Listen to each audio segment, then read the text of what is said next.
Yan, good morning po sa inyo. So another day, another property. Dito po tayo ngayon sa Trevellano Valley para i-present sa inyo itong dalawang lote na magkadikit. Itong nasa right side ko is 296 square meter. And then dito sa left side is 295 square meter. So isa lang pong may-ari nito.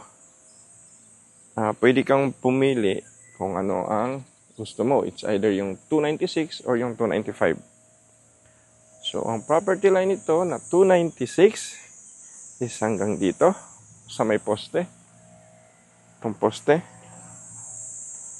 So, nandito yung marker niya o yung tinatawag nating muhon.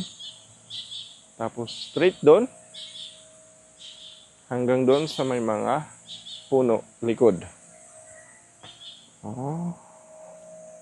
Punta dito.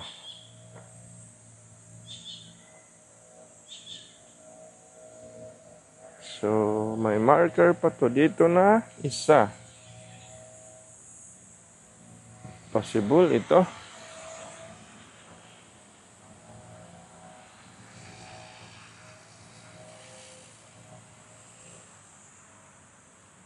So, 296 square meter. Facing ang facing niya, orientation niya is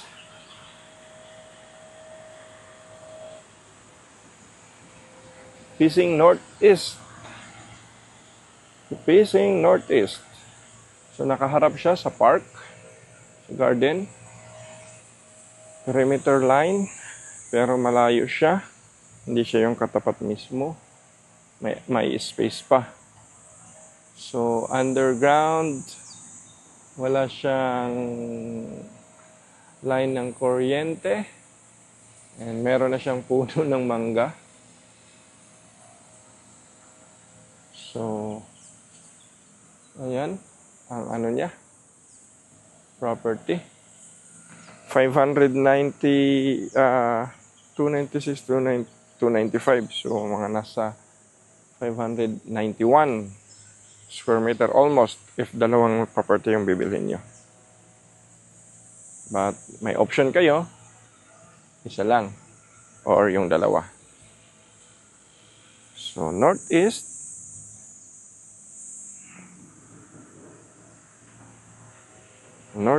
po. So yan, if interested kayo guys, message nyo lang ako. Or if mayroon kayong client na pwedeng i-repair, pag-usapan natin. Direct naman tayo dito sa owner. So, wala tayong magiging problema doon. Kung inyo yung buyer, akin yung seller, 50-50 tayo sa commission. So, yun lang guys. Thank you for watching. Have a safe day ahead para sa atin pong lahat. Keep safe po everyone. Bye-bye.